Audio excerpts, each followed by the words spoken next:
Goose जल पक्षी होते हैं जो झीलों, तालाबों, नदियों और आर्द्र भूमियों में पाए जाते हैं। ये प्रवासी पक्षी होते हैं और ये अक्सर वी आकार में उड़ते हैं, जिससे ऊर्जा की बचत होती है। आज इस वीडियो में हम गूस की 7 प्रजातियों के बारे में जानेंगे, तो आइए वीडियो शुरू करते हैं। Canada goose. कनाडा गूस एक बड़ा और सुंदर जल पक्षी है जो मुख्यतः उत्तरी अमेरिका के कनाडा, अलास्का और संयुक्त राज्य अमेरिका के उत्तरी भागों में पाया जाता है। इस गूस की सबसे प्रमुख पहचान इसकी काली गर्दन और सिर पर सफेद पट्टी है, जो इसे अन्य गीज से अलग बनाती है। इसके शरीर का रंग भूरा धूसर होता है और पेट का भाग हल्का सफेद दिखता है। कनाडा गूस एक माइग्रेटरी पक्षी है। ये झीलों, तालाबों, नदियों और घास के मैदानों में पाए जाते हैं। ये पक्षी न केवल अपने प्रवास और सुंदरता के लिए प्रसिद्ध हैं, बल्कि कई देशों में इसे प्राकृतिक सौंदर्य और धैर्य का प्रतीक भी माना जाता है। ग्रेट व्हाइट फ्रंटेड गूज। ग्रेट व्हाइट फ्रंटेड गूज एक मध्यम आकार का प्रवासी जल पक्षी है। इसके शरीर का रंग धूसर भूरा होता है, पेट पर काले धब्बे पाए जाते हैं और चोंच गुलाबी या नारंगी रंग की होती है। इसकी सफेद माथे की पट्टी और चमकदार चोंच इसे आसानी से पहचानने योग्य बनाती है। यह पक्षी मुख्यतः उत्तरी यूरोप, एशिया और उत्तरी अमेरिका के ठंडे आर्कटिक क्षेत्रों में रहता है और सर्दियों में दक्षिण की ओर प्रवास करके भारत, चीन, यूरोप और अमेरिका के गर्म इलाकों तक पहुंचता है। ये भी झुंड में उड़ान भरते हैं और अक्सर वी आकार की संरचना में दिखते हैं। Lesser white fronted goose. Lesser white fronted goose एक सुंदर मध्यम से छोटी आकार की प्रवासी गूस प्रजाति है और इसके माथे पर एक स्पष्ट सफेद पट्टी होती है, जो इसकी सबसे प्रमुख पहचान है। इसकी चोंच गुलाबी रंग की होती है और आंखों के चारों ओर पीले रंग की एक विशिष्ट रिंग दिखाई देती है। इसके शरीर का रंग भूरा धूसर होता है। ये पक्षी मुख्यतः उत्तरी यूरोप और एशिया के टुंड्रा क्षेत्रों में रहता है और सर्दियों में दक्षिण की ओर प्रवास कर चीन, भारत, ग्रीस, तुर्की तथा दक्षिण एशिया के अन्य हिस्सों में देखा जा सकता है। यह प्रजाति झुंड में रहती है और उड़ान के दौरान यह अन्य गूज की तरह वी आकार बनाती है। स्नो गूज।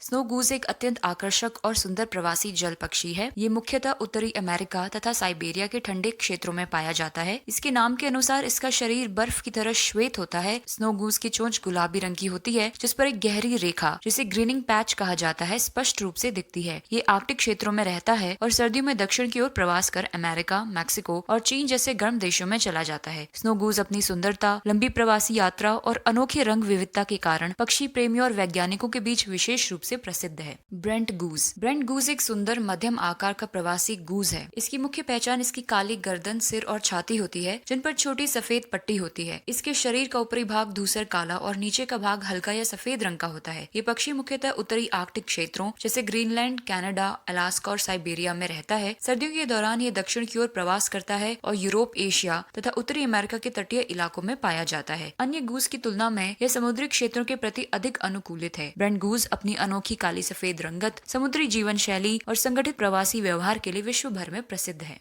रॉसेस गूज। रॉसेस गूज एक छोटा लेकिन आकर्षक सफेद गूज है। इसके शरीर का रंग चमकदार सफेद होता है, जबकि सिर, गर्दन और पंखों के किनारे हल्के भूरे या नीले सलेटी रंग के दिख सकते हैं। रॉसेस गूज की चोंच छोटी, गुलाबी रंग की और बिना गहरे ग्रीनिंग पैच की होती है, जिससे यह स्नो गूज से आसानी से अलग पहचाना जाता है। ये गूज उत्तरी कनाडा के आर्कटिक टुंड्रा क्षेत्रों में रहता है और सर्दियों के मौसम में दक्षिण की ओर प्रवास करके संयुक्त राज्य अमेरिका और मैक्सिको के गर्म भागों में चला जाता है। प्रवास के दौरान ये प्रायः स्नो गूज के झुंडों में शामिल होकर उड़ता है। Taiga bean goose. Taiga bean goose एक मध्यम से बड़े आकार का प्रवासी गूज है। यह बीन गूज की 2 प्रमुख उप प्रजातियों में से एक है। टाइगा बीन गूज का नाम टाइगा उसके रहने वाले क्षेत्र से लिया गया है, जो उत्तरी यूरोप और एशिया के विशाल टाइगा क्षेत्रों में स्थित है। इस गूज का शरीर भूरे धूसर रंग का होता है, गर्दन लंबी और सिर गहरे भूरे रंग का होता है। इसकी चोंच काली होती है, जिसके बीच में नारंगी या पीले रंग की एक मोटी पट्टी होती है, जो इसकी पहचान का प्रमुख लक्षण है। गर्मियों में यह उत्तरी टुंड्रा और टाइगा क्षेत्रों में रहता है और सर्दियों में दक्षिण की ओर प्रवास कर यूरोप, चीन, भारत और जापान जैसे गर्म क्षेत्रों में पहुंचता है। तो ये थे गूस पक्षी के 7 प्रकार। अगर आपको ये जानकारी अच्छी लगी हो तो कमेंट सेक्शन में जरूर बताएं, वीडियो को लाइक करें और चैनल को सब्सक्राइब करें।